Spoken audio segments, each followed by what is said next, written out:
Yo, what is up everybody? How's it going? Clyde here. Today we will be doing the world tour for our recent summer ClydeCraft SMP. I am super pumped to show you guys what we've been working on. Let's get right into it.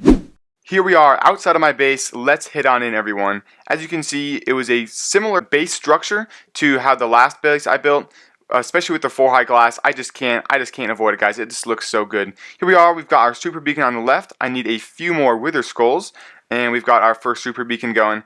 Let's head on into the base. This just goes straight into the mountain. We've got our wheat farm right here, always good to have, and our animal farms.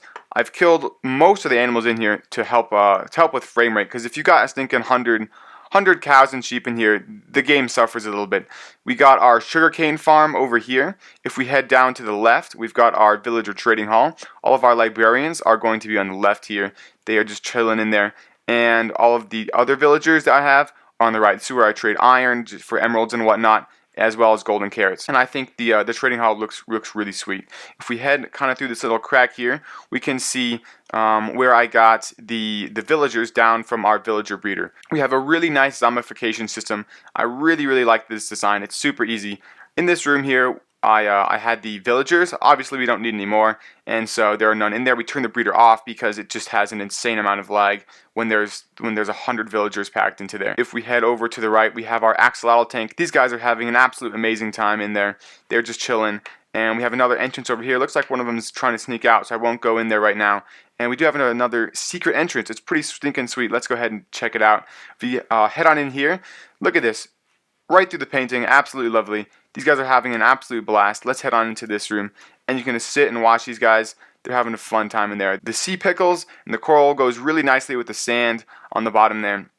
And if we head down to the bottom of the base, we have a iron farm, and this thing is quite a new design I haven't used before, and it sure works a charm. Let's head back up here.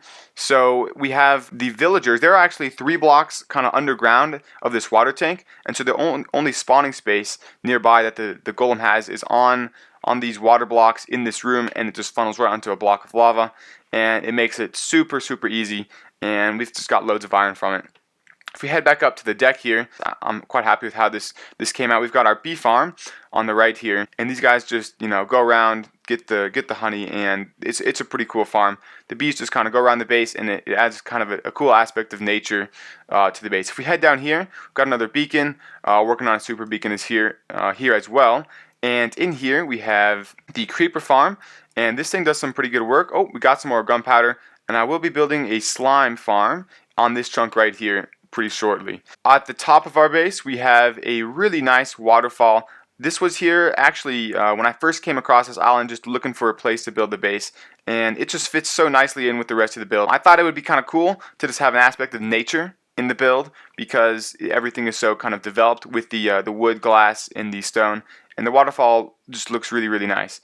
If we head over here to this side of the base, we've got our wolf farm. I think this thing is full or something, but boy, that does some work. And here's our villager breeder.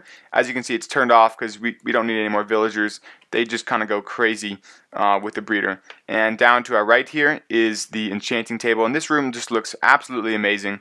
The lookout in the glass just goes really nicely.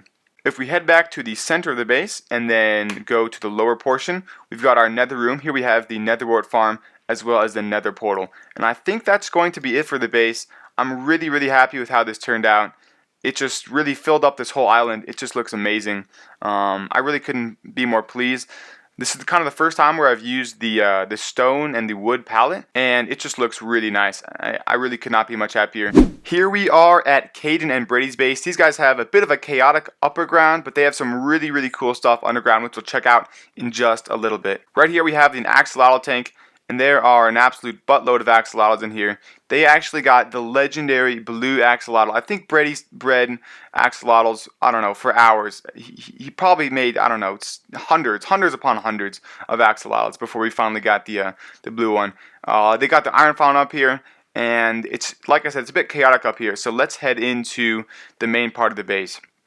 And the block palette in here just looks fantastic.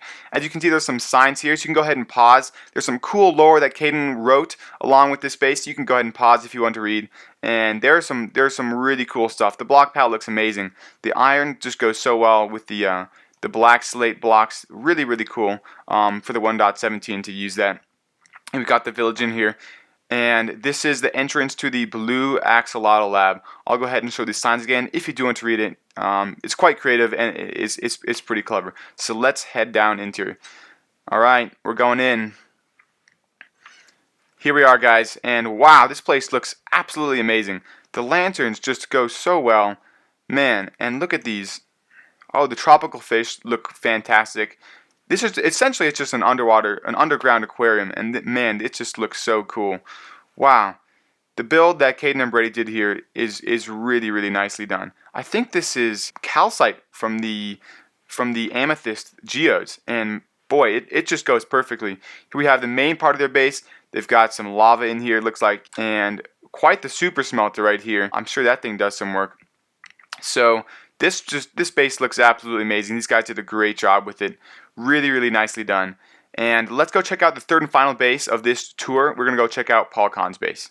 We've made it to Paul Kahn's base, and man, I always forget what a phenomenal builder this guy is. Just look at this. He's got the windmill, and the block palette he uses, especially for these farm stuff, is really, really nice. The pathing he does is just incredible. So let's just take a little bit and just walk around. This place looks just stinking amazing. The farms, these leaves are just so well integrated. Everything looks so natural. And we've got a nice little bridge here. Let's go ahead and cross and see what's on the other side. And we've got a little dock over there, it seems. Man, this place is just phenomenal. The path, and this goes so well with the leaves. And I think this is actually a flower forest. This is a sweet biome to be building in. Looks like we got a little well right here.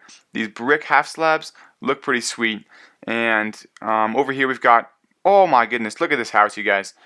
I think he put a campfire in there, and man, that just works so well for the chimney. And he's got the interiors done on this house. Man, he is just an incredible builder. So if we head back outside here, looks like he's got his main storage and the dock right here. He's got some wolves. Oh, the campfires work brilliantly for this little dock here. I'd never thought of something that is clever. That is genius. He's got some villages in here. This base looks absolutely incredible. I think we just got to get a bird's eye view from this one, because holy cow, it looks sweet. Man, so really, really nice job to Paul Kahn. This windmill, oh man, it just is the cherry on top. This place looks absolutely sweet. So once again, very, very nicely done to Paul Kahn. So that is going to be it for today's episode, you guys. I hope you enjoyed the world tour. We showcased some absolutely amazing builds, some really, really cool stuff that we put together on this server. There's so much more that I wish I could show you, but the video would just be an hour long. So I showed you guys what I thought was just the best, and this has been just a blast. So I hope you guys did enjoy. Slam that like button and subscribe. I will see you guys next time. Peace out, everybody. See ya.